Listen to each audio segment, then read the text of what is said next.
Bismillahirrahmanirrahim. Assalamualaikum warahmatullahi wabarakatuh. Alhamdulillahirabbil alamin wassalatu wassalamu ala asyrafil anbiyal mursalin wa ala alihi wa sahbihi ajmain wa ba'du. Yang sama-sama kita hormati seluruh so'imin dan so'imat, juga yang so'imut ya, hadir pada hari ini dalam rangka melaksanakan satu kegiatan kantor kita, yakni sholat berjamaah dan sekaligus tausiah agama. Hari ini khusus kita bukan tausiah agama tapi tabligh akbar. Oke. Kita jauh-jauh datangkan ustadz kita ini, datang dari negara Ngapak. Jadi kita jauh datang ke sini untuk memberikan acara kita dalam rangka memeriahkan bulan suci Ramadan pada hari ini. Tanpa memperpanjang waktu lagi, bulan Ramadan bulannya ampunan dosa. Bulan ini juga tempat ladangnya kita menuai amal. Selanjutnya kita dengarkan tausiah agama yang akan disampaikan oleh Syekh Syekhoni dari Tegal. Oke, monggo silakan Ustaz.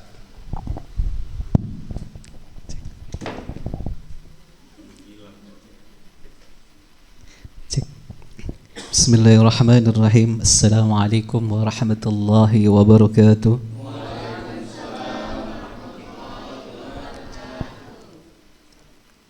Alhamdulillah ala ni'matil iman wal islam, wassalatu wassalamu ala rasulillah wa ala alihi wa mawalah. Rabbi shrah li sadri wa yassir li amri wahlul 'uqdatam min lisani yafqahu qawli. Allahumma salli ala sayyidina Muhammadin al-Fatih lima ughliq wal khatim lima sabaq nasiril haqqi bil haqqi wal hadi ila siratikal mustaqim wa ala alihi haqqa qadrihi wa miqdarihi al-'azim. Amma ba'd. Yang saya muliakan Ketua Pengadilan Agama Pangkalan Kerinci, yang saya muliakan Wakil Ketua Pengadilan Agama Pangkalan Kerinci, Bapak Ibu Hakim, pejabat struktural fungsional, pegawai negeri sipil PA Pangkalan Kerinci, teman-teman PPNPN dan yang hadir pada siang hari ini. Semoga Allah Subhanahu wa taala memberikan kenikmatan kepada kita semua. Amin.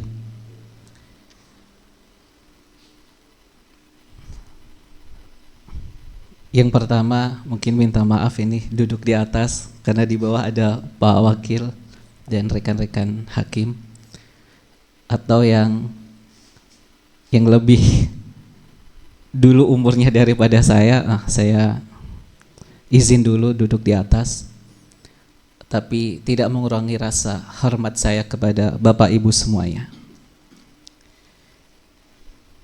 Sebetulnya ketika diminta atau ada jadwal untuk memberikan tausiah ini, saya itu orang yang jarang sekali memberikan tausiah atau siraman rohani dan sejenisnya. Karena bagi saya, ketika kita menyampaikan, apa yang kita sampaikan itu setidaknya sudah kita kerjakan. Nah, saya khawatir nanti apa yang saya sampaikan ternyata saya belum pernah melakukan. Tapi karena teringat ada suatu makalah mengatakan, ballighu anni walau ayah, sampaikanlah walaupun satu ayat.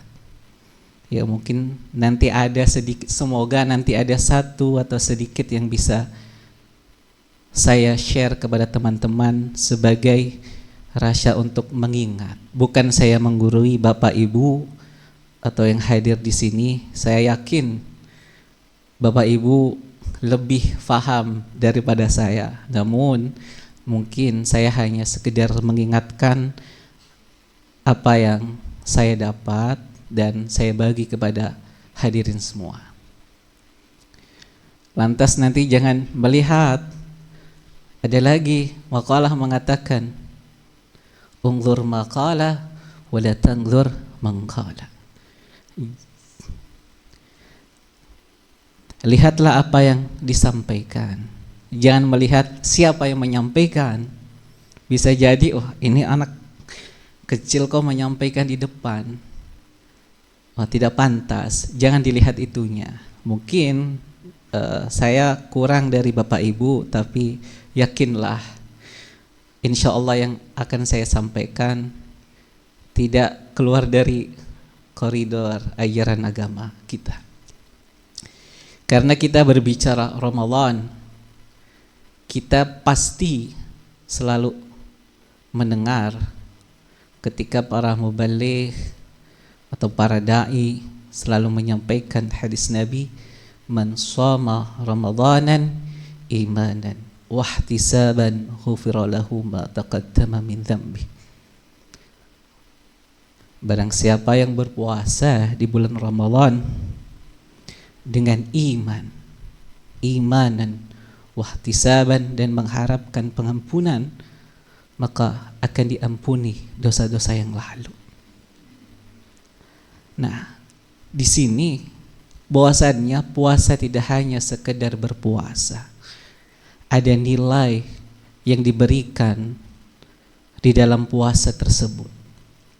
Kalau kita melihat ayatnya dalam surat Al-Baqarah, ya ayyuhalladzina amanu kutiba alaikumus siyamu kama kutiba alal ladzina min qablikum la'allakum tattaqun. Karena tujuan atau goals dari puasa ini nantinya la'allakum tattaqun, agar kita semua semakin bertakwa. Inilah yang diharapkan dari berpuasa. Karena puasa tidak hanya rutinitas atau ritual belaka saja. Yang kita sahur, setelah sahur kita tidak makan, tidak minum sampai berbuka. Setelahnya di dalamnya tidak diisi oleh hal-hal yang baik. Maka sangat merugi kita.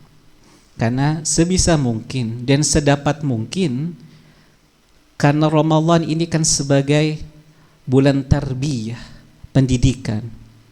Bagaimana kita memulai mendidik diri kita di bulan ini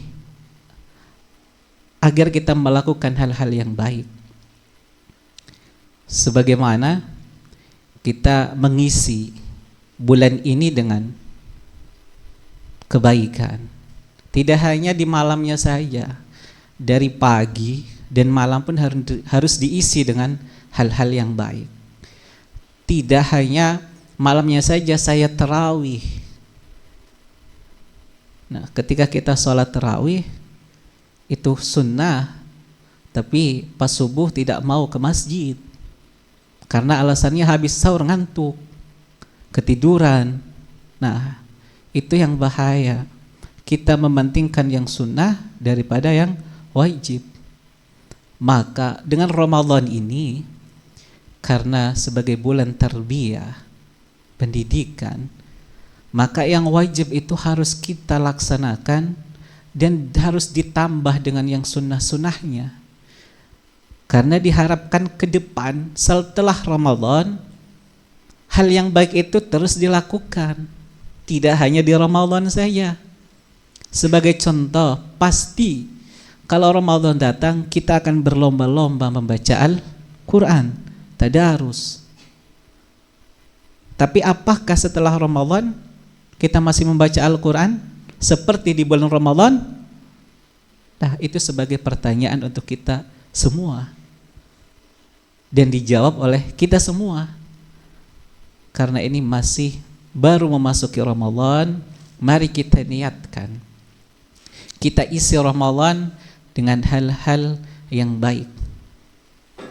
Karena disebutkan dalam hadis, Man qama ramadanan imanan wahtisaban ghufira lahu ma taqaddama min dhanbi. Barang siapa mendirikan atau melakukan hal-hal di Ramadan, di dalam bulan Ramadan, imanan dengan rasa iman. Pastinya orang yang melakukan puasa Ramadan pasti di dalam hatinya ada iman. Tidak ada orang melakukan puasa itu kalau tidak ada iman di dalamnya. Wahtisaban, dengan rasa pengharapan ampunan Allah, maka Allah akan mengampuninya. Maka di sini harus diisi dengan hal-hal yang baik. Berbicara iman, Rasulullah SAW ketika duduk dengan para sahabatnya pernah mengatakan kepada para sahabatnya, jaddidu imanakum. Hai para sahabat, perbaharuilah imanmu. Para sahabat bertanya, qala kaifa nujaddidu imana? Kata para sahabatnya, qala kaifa? Bagaimana cara memperbaharui iman ya Rasulullah? Kata Rasul, dijawab, qala aksiru min qawli la ilaha illallah. Kata Rasul, perbanyaklah membaca la ilaha illallah. Maka iman yang kita tahu naik turun, kita tahu sekali bahwasanya tidak ada orang yang imannya itu pasti di atas terus, pasti ada kalanya turun. Maka resepnya diberikan oleh Rasul dengan cara membaca kalimat la ilaha illallah. Kenapa kita harus perbaharui iman? Sebagai contoh, kita punya HP, smartphone, Android, dan yang lainnya. Berapa kali minta diupdate itu aplikasinya? Kalau tidak diupdate aplikasinya, apakah bisa kita menggunakan itu? Kan tidak. Akan ketinggalan dan rusak. Akan ketinggalan aplikasi-aplikasi yang baru. Maka hadis tadi itu sangat penting untuk kita, apalagi di zaman-zaman yang seperti ini. Iman kita perlu diperbaharui karena kita tidak tahu. Ada orang yang paginya masih beriman, sorenya sudah kafir. Ada orang yang sorenya masih beriman, malamnya sudah kafir. Ada orang yang malamnya masih beriman, paginya sudah kafir. Nah, untuk itu maka Rasul memberikan resep. Maka perbanyaklah kalimat la ilaha illallah. Maka kalau kita sering melihat para ulama-ulama terdahulu untuk meringkasnya dengan qasidah atau dengan lagu, Miftahul Jannah la ilaha illallah, Miftahul Jannah la ilaha illallah, la ilaha illallah Muhammadur Rasulullah. Disebutkan bahwasanya kuncinya surga, Miftahul Jannah, kuncinya surga adalah la ilaha illallah. Maka rugi sekali sebetulnya kalau orang muslim, orang yang beriman sudah dikasih tahu ini kunci nih masuk surga, tapi tidak bisa masuk ke dalam surganya Allah Subhanahu wa taala. Rugi sekali. Sudah diberikan semua oleh Allah. Kamu mau masuk surga ini kuncinya. Lantas kalau kita tersesat, ya kebangetan sekali. Ibarat di pengadilan agama Pakalan Kerinci, dari depan itu sudah ada tanda panah penunjuk arah. Mana untuk masuk para pengunjung, mana untuk masuk tamu, sudah ada. Nah, begitu juga dalam kita menjalankan agama. Sudah ada tuntunannya, sudah ada kisi-kisinya, sudah ada yang lainnya. Kok kita tidak bisa masuk? Nah, itu kan suatu hal yang sangat merugikan untuk kita. Kalau hatinya masih ada iman, saya yakin setipis-tipis apapun imannya, pasti dia tidak akan salah jalan, tidak akan salah jalur. Walaupun dalam kegelapan ada cahaya yang akan menuntun kita kepada kebaikan itu. Maka marilah kita perbanyak membaca kalimat la ilaha illallah. Karena dengan itulah kita bisa perbaharui iman kita. Kalau iman kita sudah selalu diperbaharui, selalu membaca kalimat la ilaha illallah, maka orang yang beriman itu pasti akan menghindari hal-hal yang dilarang oleh Allah. Tapi kalau kita lagi dalam keadaan yang imannya turun, ya kita bisa melakukan apa saja. Nggak ada yang tahu ini, saya mau lakukan ini ya. Misal puasa ini, kalau nggak ada iman di dalamnya, masuk ke kamar mandi, nggak ada yang lihat, saya mau minum 1 teguk, tidak ada yang tahu. Tapi kalau ada iman, kita akan rasa kita takut bahwasannya meskipun tidak ada CCTV yang memantau, tidak ada mata yang melihat kepada kita, tapi yakinlah Allah dekat dan Allah melihat kita. Itu yang harus kita sama-sama renungkan, agar kita dalam menjalankan suatu pekerjaan, suatu hal yang dibebankan kepada kita, kita tidak mengabaikan. Ini kan bukti kalau iman kita baik, pasti pekerjaan apapun akan dikerjakan dengan baik dan tuntas dan tepat waktu. Tapi kalau kita tidak ada iman, tidak ada itu, pasti akan mengalah apa itu pekerjaan itu, nanti saja. Sudah jatuh waktu temponya, nanti saja, ada orang itu nanti yang akan membantu, pasti akan seperti itu. Tapi kalau kita lihat saja orang yang beriman, orang yang punya iman, para ulama-ulama, kita lihat tidak ada itu ulama-ulama yang menyepelekan apapun. Jadi marilah kita perbanyak membaca kalimat la ilaha illallah di momentum yang di bulan yang baik ini, agar kita sama-sama bisa menjaga iman kita lebih baik lagi dan kita bisa menjalankan agama syariat Allah Subhanahu wa taala yang diturunkan melalui Nabi Muhammad sallallahu alaihi wasallam dengan sesuai apa yang diperintahkan dan petunjuknya.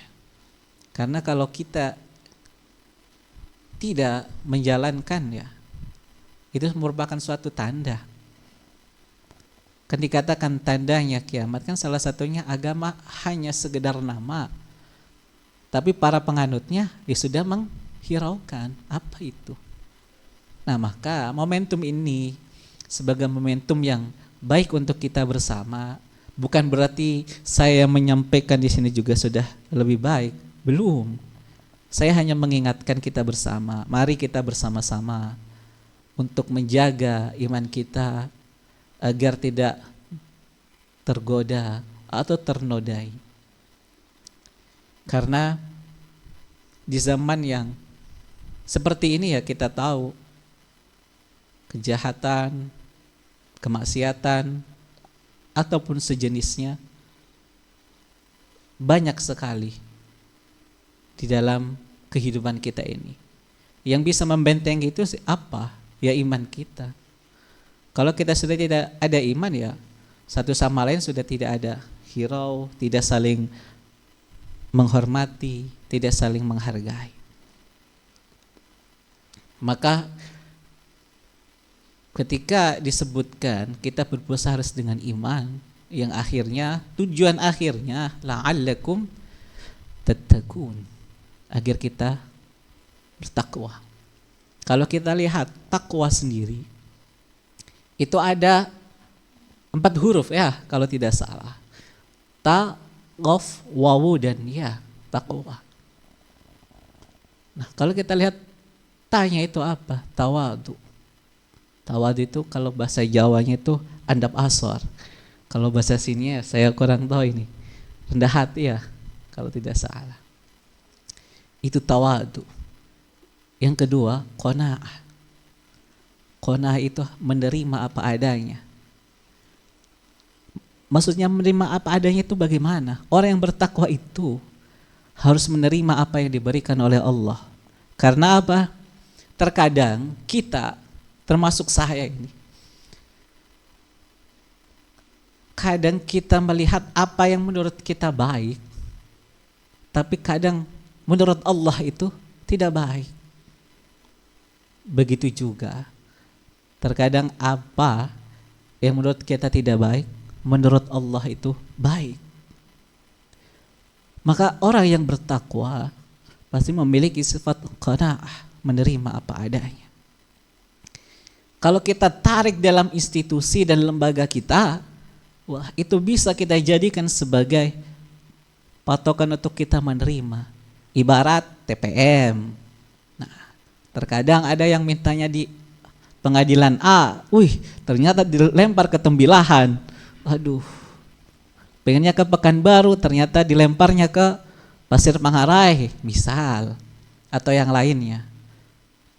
Nah, kalau kita tidak mempunyai sifat qanaah, ya kita bisa jadi orang yang murung, tidak senang, terus serba menyalahkan orang lain, serba menyalahkan pimpinan. Dianggap, wah, berarti ini pimpinan saya tidak sayang sama saya, tidak suka dengan saya. Buktinya saya dilempar ke sana. Padahal kita tidak tahu ada apa di sana. Bisa aja ada karunia Allah yang tersembunyi yang akan diberikan kepada kita. Namun terkadang kita terlanjur menyalahkan. Nah, marilah sepahit apapun itu, misal seperti penempatan dan yang lain-lainnya, kita harus bisa menerimanya. Misal dari Minahasa Selatan tiba-tiba sampai sini, ya terima-terima saja, walaupun ya jauh, tapi ya bersyukur. Bersyukurnya lebih dekat, tiket lebih murah, ya ambil hikmahnya saja. Meskipun di awal ya pasti sebagai manusia pasti ada rasa kesal dan lain-lain. Tapi lama-kelamaan ya mari kita berpikir hikmahnya, hal baiknya, agar kita bisa menerimanya dan meyakini bahwasannya apa yang telah digariskan itu tidak luput dari apa yang telah digariskan oleh Allah Subhanahu wa taala. Maka apa yang sudah digariskan misal di A, kalau Allah sudah bilang A, orang sekuat apapun ingin berubah ya tidak akan bisa itu. Maka yakin saja bahwasannya ketika kita sudah diberikan atau dijadikan di tempat manapun, ya mari kita kembali melihat bahwasannya kepada sifat qanaah itu. Yang ketiga, yaitu wara'in, yaitu sifat hati-hati. Orang yang bertakwa itu pasti hati-hati. Hati-hatinya itu apa? Pertama, dalam berucap pasti dia akan berpikir terlebih dahulu dia. Sebelum kata terlontar, dia akan berpikir bahwasannya apa yang akan saya sampaikan itu menyakiti hati saudara saya atau tidak. Bukan perkataan terlontar baru dipikir. Nah, kalau orang yang bertakwa pasti akan memiliki sifat wara'in, hati-hati. Dia tidak mau mempunyai saudara, teman itu tersakiti oleh lidahnya, oleh perkataannya, oleh tangannya. Karena kalau kita lihat Sebetulnya keselamatan manusia itu ya tergantung pada pemeliharaan lidahnya. Salamatul insan fi hifdzil lisan. Bahwasannya keselamatan manusia tergantung kepada bagaimana dia memelihara lisannya. Sayyidina Ali itu benar berkata bahwasannya lidah itu lebih tajam daripada pedang. Bisa kita ibaratkan pedang yang begitu tajam bisa menghunus siapapun, itu kalah oleh lidah. Berarti lidah lebih tajam sekali itu. Maka mari di bulan puasa ini, selain kita mengekang terhadap makan dan minum, maka kita mengekang diri kita dari berkata-kata tidak baik, berkata-kata kasar, atau bergosip dan lainnya. Mari kita minimalisir hal tersebut. Mari perbanyak membaca kalimah la ilaha illallah. Mari perbanyak kita membaca Al-Quran. Sebisa mungkin membaca Al-Quran dalam bulan ini bisa khatam, ya minimal 1 kali. Harus ada target untuk itu. Kalau tidak, ya Muslim itu harus mempunyai target-target yang harus dicapai. Kalau tidak, ya kita akan tertinggal oleh orang lain. Maka kita harus mempunyai target yang harus kita capai. Di bulan Ramadan ini misal target kita khatam 1 kali dalam sebulan ini misal. Terus saya harus tarawih atau sholat jamaah setiap hari 5 waktu misal. Terus sholat tarawih saya tidak akan lupa dari pasti di masjid kecuali ada halangan tertentu. Itu harus ada target. Kalau yang perempuan kan pasti ada masa cutinya ya, tidak bisa full 30 hari kan. Nah kalau yang laki-laki ya sebisa mungkin. Karena apalagi yang sudah menikah, punya anak, ada istri, kan harus menjadi suri teladan. Menjadi teladan bagi keluarga. Maka momentum Ramadan ini yang sangat baik sekali untuk diwujudkan. Bahwasanya kita ajak keluarga kita melakukan hal-hal yang bermanfaat, hal-hal kebaikan, mendekatkan diri kepada Allah Subhanahu wa taala. Yang terakhir, yakin orang yang bertakwa itu pasti yakin dengan tindakannya, karena apa yang dia lakukan pasti dia sudah timang, sudah dia pikirkan dengan matang. Maka dia apa yang dia lakukan pasti dia yakin juga bahwasannya Allah pasti akan menolong. Tapi bukan berarti wah saya orang bertakwa ini, saya yakin terus tiduran di depan jalan, ya pasti ketabrak itu. Jangan yakin pasti Allah akan menolong. Iya, menolong bawa rumah sakit. Nah, bahwasanya bukan yakin itu bukan